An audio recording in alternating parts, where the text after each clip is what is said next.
Salut tout le monde, la saison 7 a rendu son verdict et il faut à présent se tourner vers l'avenir, c'est-à-dire la saison 8. La conclusion de la saison 7 laisse plusieurs questions sans réponse, mais elle nous permet aussi de nous pencher sur de nombreuses théories très populaires.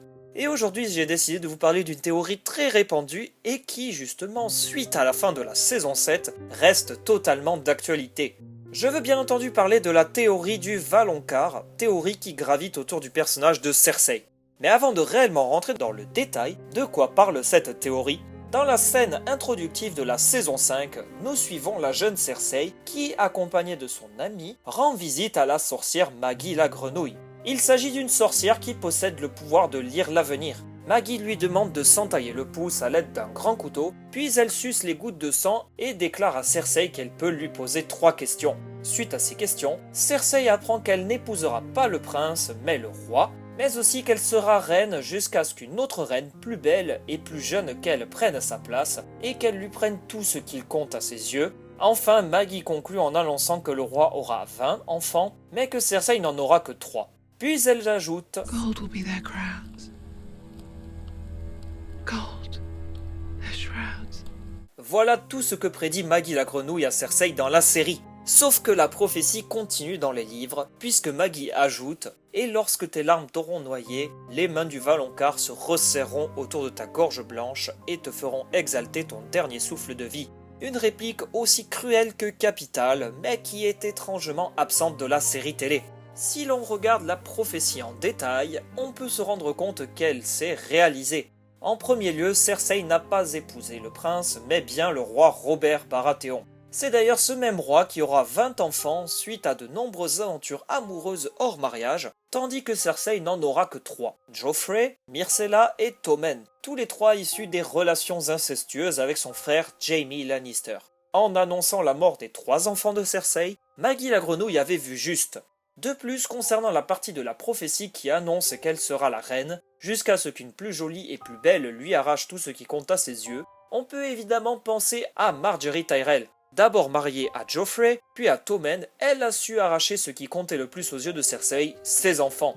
Désormais, il ne reste plus que le pouvoir à Cersei, et la saison 7 nous a confirmé que c'est ce qu'il comptait le plus aux yeux de Cersei à présent. Est-ce que cela veut donc dire qu'une nouvelle reine va s'emparer du trône de fer, détruisant une nouvelle fois le règne de Cersei? Peut-être, c'est possible. Il en va de même pour la grossesse de Cersei. La saison 7 nous apprend qu'elle est enceinte de Jaime. Or, la prophétie de Maggie annonce qu'elle n'aura que 3 enfants. Là aussi c'est intéressant puisque cela sous-entendrait que ce 4e enfant ne verra jamais le jour. Vous me direz dans quelles circonstances? Un meurtre, une fausse couche, un mensonge de Cersei pour garder Jaime sous son aile? Là aussi je vous laisse le choix. Cependant, et là je vous l'accorde, la partie la plus intéressante de la prophétie est bel et bien celle qui a été délaissée par la série télé. Est-ce une volonté des showrunners pour mieux nous surprendre? Ou est-ce plutôt pour mieux brouiller les pistes, voire même au contraire, remettre totalement en jeu le destin de Cersei? Les paris sont ouverts. Cependant, penchons-nous sur cette partie de la prophétie présente dans les livres, qui est, je vous le rappelle, la suivante. Lorsque tes larmes t'auront noyé, les mains du Valonqar se resserreront autour de ta gorge blanche et te feront exalter ton dernier souffle de vie. Cette prophétie annonce donc que le Valonqar étranglera à mort Cersei. Pour celles et ceux qui l'ignorent, Valonqar est un mot en haut valyrien qui n'a pas de genre. On peut donc le traduire par petit frère, mais aussi petite sœur. Du coup, après cette introduction, nous avons 3 possibilités qui s'offrent à nous. Tout d'abord, dans un premier temps, le Valonqar peut être Jaime Lannister. Vous l'ignorez sans doute, Jaime est considéré comme le jumeau de Cersei, mais il est né juste après elle en lui tenant la cheville. On peut donc le considérer comme étant le petit frère de Cersei. Vous en conviendrez, il s'agit sans doute de la solution la plus évidente, vu qu'on connaît l'atmosphère dramatique qui entoure ce couple. Pour rappel, la saison 7 se conclut sur une opposition assez forte entre Jaime et Cersei, notamment concernant l'engagement pris par la reine pour combattre les marcheurs blancs. Jaime est déçu par le comportement mesquin de sa sœur, et il décide de fuir Port-Réal pour sans doute se rendre vers le nord afin de tenir sa parole. Dans la saison 8, on peut tout à fait imaginer que Jaime décide de revenir à Port-Réal afin de raisonner sa sœur. Voyant que cette dernière s'engage dans une voie sans retour, Jaime décide de tuer Cersei en l'étranglant. De même, on peut envisager un tout autre scénario. En effet, la prophétie parle des larmes qui t'auront noyé. Cette allusion aux larmes peut aussi évoquer les larmes de Lys, un poison extrêmement mortel et plutôt rare dans Game of Thrones.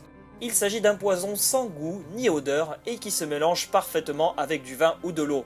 On sait que Cersei aime beaucoup le vin, alors pourquoi pas imaginer Cersei être empoisonnée avec ce poison. Dans la série, on apprend dans la saison 4 que Lysa Arryn a empoisonné son mari Jon Arryn avec ce poison. De fait, on peut tout à fait imaginer Cersei prendre ce poison suite à un événement bouleversant, comme une défaite ou la mort de son enfant. Jaime essayerait par la suite de lui faire recracher le poison en serrant sa gorge, renforçant par ce fait le côté dramatique de la scène. On peut donc envisager deux solutions, et pourtant l'épisode 1 de la saison 7 nous permet d'appuyer la méthode de l'étranglement. En effet, lors de la première apparition de Cersei et Jaime autour d'une immense carte de Westeros, si l'on met pause, Cersei se tient sur la région The Neck et Jaime sur la région The Fingers. Si vous n'êtes pas anglophile, The Neck signifie le cou et The Fingers signifie les doigts. Est-ce un véritable teasing quant au futur destin de Cersei? Je vous laisse en débattre. Ensuite, dans un deuxième temps, on peut aussi envisager que le Valonqar est Tyrion Lannister. Comme vous le savez, Tyrion est le dernier né de la fratrie Lannister et il entretient des relations assez tendues avec sa grande sœur Cersei. Pendant son entrevue avec Cersei dans la saison 7, je m'attendais à ce qu'il mette du poison dans le verre de vin qu'il sert à sa sœur, mais avec la montagne juste derrière, je me suis dit qu'au fond, il a bien fait de ne pas tenter cela. Les deux personnages se haïssent et souhaitent la mort de l'un et de l'autre, mais la saison 7 semble redéfinir un tantinet les relations entre ces deux personnages. Dans le dernier épisode de la saison 4, Tyrion étrangle son ancienne amante Shae, mais il tue aussi Tywin. Est-ce que Cersei sera sa prochaine victime? Peut-être. Et enfin, dans un dernier temps, on peut envisager que le Valonqar est en réalité Arya. Et oui, si vous vous rappelez bien, j'ai dit juste avant que le mot Valonqar signifiait autant petit frère que petite sœur. Du coup, vis-à-vis de Cersei, Arya pourrait être cette fameuse petite sœur. Si vous vous rappelez bien, Cersei est toujours en haut de la liste d'Arya, et la saison 7 nous apporte quelques pistes intéressantes à exploiter. Jaime semble prendre la direction du nord, lieu où se trouve actuellement Arya. De fait, on peut très bien imaginer Arya tuer Jaime pour une raison quelconque, prendre son visage et aller à Port-Réal pour assassiner Cersei, validant ainsi la théorie du Valonqar. Même si pour le coup, ce ne serait non pas Jaime qui tuerait Cersei, mais Arya emportant le visage de Jaime. Une fin assez subtile, je vous l'accorde, mais qui comporte tout de même quelques problèmes. En effet, j'ai du mal à trouver des raisons qui pourraient pousser Arya à tuer Jaime. Le fait qu'il ait blessé Ned et Bran dans la saison 1 peut être un début de piste, mais au fond, je ne sais pas vous, mais voir Cersei être tuée par Arya portant le visage de Jaime, je trouverais ça un petit peu dommage. Bref, trois possibilités auxquelles on peut rajouter une quatrième. Et oui, on peut aussi envisager que le Valonqar soit quelqu'un d'autre que Jaime, Tyrion ou Arya. Mais si c'est le cas, alors je pense que quasiment tous les personnages peuvent convenir à cette définition. Voilà tout ce que je pouvais dire à propos de cette théorie prédiction sur un éventuel destin réservé à Cersei dans la saison 8. Et vous, qu'en pensez-vous? N'hésitez surtout pas à me faire part de vos retours dans les commentaires. Merci beaucoup de votre attention et je vous dis à la prochaine fois pour une nouvelle vidéo. Bye tout le monde!